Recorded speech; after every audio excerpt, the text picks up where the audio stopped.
So getting you this comprehensive coverage only on Times Now, because it is going to be a wild card in global geopolitics and the world economy. Yes, we are talking about this meeting that is going to happen soon between Prime Minister Narendra Modi and the Russian President Vladimir Putin.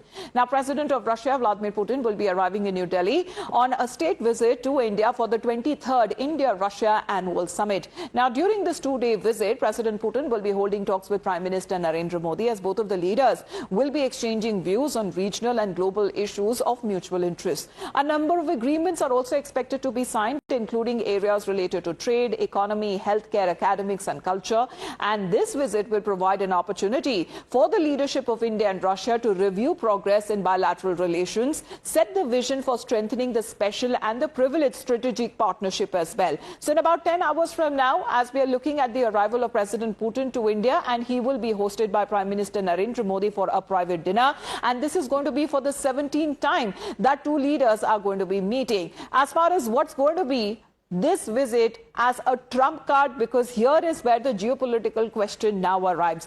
So let's take you and begin with the first message that President Trump has been given ever since this first visit, or Putin is now concerned, to India, and ever since the Russia-Ukraine war started and the steep hike, the tariff hike that has been imposed by the US on India. So let's talk about this dosti that has been ongoing as far as a long-weather friend, that an ally that Russia continues to be of India. As far as trade ties are concerned, we're looking at bilateral trade amounting to nearly $65.70 billion, and the target by 2030 is now estimated with nearly $100 billion US. Now, as far as the Russian oil imports are concerned, because this has been one of the issues where when it comes to the purchase of Russian oil, that may have fallen drastically, but let's tell you what it means in terms of trade and energy. So when we speak of the Russian oil imports before the Ukraine war amounted to nearly 2.5% of the imports. During the Ukraine war, nearly 35.8% of those imports, and the estimated projection this year, this month itself, is said to be around 20% approximately. Now, as far as Russia is concerned, that continues to be India's all-weather ally, traditionally and strategically. Such has been the dosti that Trump has penalized India. He has singled out India with those steep 50% tariffs for buying discounted oil from Russia and allegedly fueling Russia's war machine. Now, this is Modi's war. If you remember, as far as one of the multiple advisors of Donald Trump have been single-handedly blaming India for the ongoing conflict. Now, since Trump's stringent sanctions, India's imports of Russian oil may have fallen drastically. But as far as this dosti is concerned, we talk about the claims that has been made by the US leaders and the facts on the table, because India, diplomatically speaking, has shown the world the mirror. Let's talk about those claims that has been made, that India fuels Russian war machine. What is the fact on the table? No sanction on Russian oil and the price cap by G7 and EU, which continue to purchase Russian oil. How about that? When we speak of another US claim saying that India is now being punished for buying Russian oil, but the fact on the table, it is China which is one of the biggest buyers of Russian oil, followed by India and Turkey as well. You can see the numbers there on your screens. Now, when we speak of this is Modi's war and the peace path actually goes from New Delhi, such has been the statements and outrageous statements that has been made by Donald Trump's advisors. But the fact on the table, India buys oil from international traders, not the Russian state. And when it comes to US claims saying that the path to peace is via New Delhi, well, here is the fact on the table. Why don't you penalize EU with the same amount of tariffs? Why don't you penalize China then? Why don't you penalize Turkey then? This is as far as a statement that has come in from India, saying that India, being a developing nation,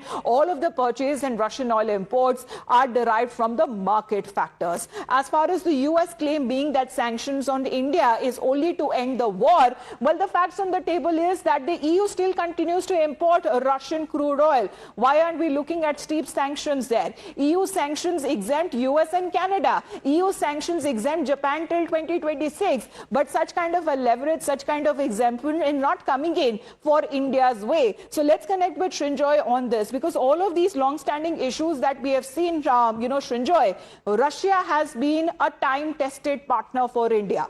And now this development of India-Russia relations has also been a key pillar of India's foreign policy.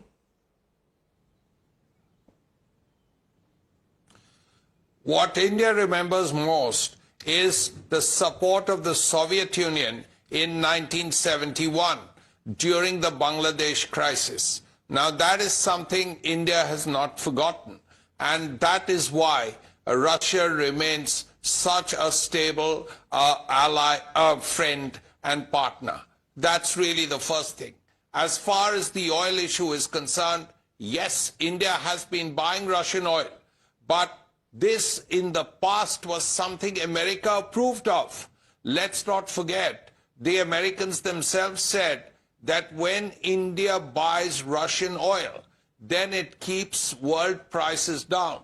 And what is not known is that when India buys Russian crude, it refines the crude and sells it in America. Yes. And America used to view it as Indian oil. And remember recent statements that have also come in from President Trump, where he has been making statements, as Mr. Sachdev could also come on that. Good morning to you, sir. As he believes that India has already stopped the purchase of Russian oil, and he is very happy with this development. But India continues to maintain, as far as when it comes to Russia, its long-standing friend, that dialogue and diplomacy is the only way forward with the ongoing conflict, of course, avoiding direct criticism of Moscow while positioning itself also as a potential mediator, as India is also friends with Ukraine. Mr. Is this for me? Yes, sir. Oh, thank you very much. No, certainly, yes. See, there are two things out here. As long as it was a matter of tariffs, right, imposed on India for buying Russian oil, India stood by Russia. Okay, we kept on buying the oil and, of course, refining and selling it to the European and American markets, which helped the world markets anyway. But we stood with Russia. Now the game is changing, because now now there are sanctions on the two major exporters from Russia, which is Lukoil and Rosneft. What this means is that if any Indian purchaser, be it Indian government or private sector, buys from Lukoil or Rosneft, then this Indian company would face financial blockage in the world markets, and that no company can afford to. So India is reducing, and India will reduce buying Russian oil. This factor, Putin, I think, very well understands. He's a mature personality, politician, leader, so they can see that India stood by Russia with them till the extent India could. But right now, sanctions is a different matter. So, and also remember, in January, the EU, it has imposed a 19th package of sanctions which are going to kick in. So, looking at the EU sanctions and the American sanctions, we will be reducing purchase of Russian oil more or less to a very limited extent. I think though there are workarounds being made. All right. The Russians are also looking to work around. We are also looking to work around. But this will impact the import of oil. To my mind, the key thing that I want to look at in this visit is that what are the major steps we take in the non-oil, non-defense trade? You see, before the Ukraine war, Russia-India bilateral trade was what, about $13 to $15 billion. That's it. So what we are looking at this time, because this is discussion that's going to happen on trade, on economic cooperation, and also other promising projects, in industrial cooperation, innovative technologies, transport, peaceful space exploration, mining and healthcare and other sectors as well. Appreciate you joining us here on the broadcast, Mr. Sachdev, because when we speak of, since the signing of the declaration of India-Russia strategic partnership that happened back in October 2000, India-Russia ties have also acquired a qualitatively new character with enhanced levels of cooperation in almost all of the areas. Here's a better understanding. Now let's also take a look at the India-Russia Relos pact, or the reciprocal exchange of logistic support. Why is this so very significant? Well, it has already been inked by the two leaders. But will this defense pact prepare India for a war, or will it insulate India for war? Well, let's tell you why. This may be the perfect deterrent for our wily neighbors such as China and Pakistan. Well, this will ensure mutual deployment of warships and aircraft. Both nations can send military formations without the long legal case-by-case access. Also, this will ensure mutual use of airports as well as port spaces. It will also regulate dispatch of troops, of equipment, as well as logistics.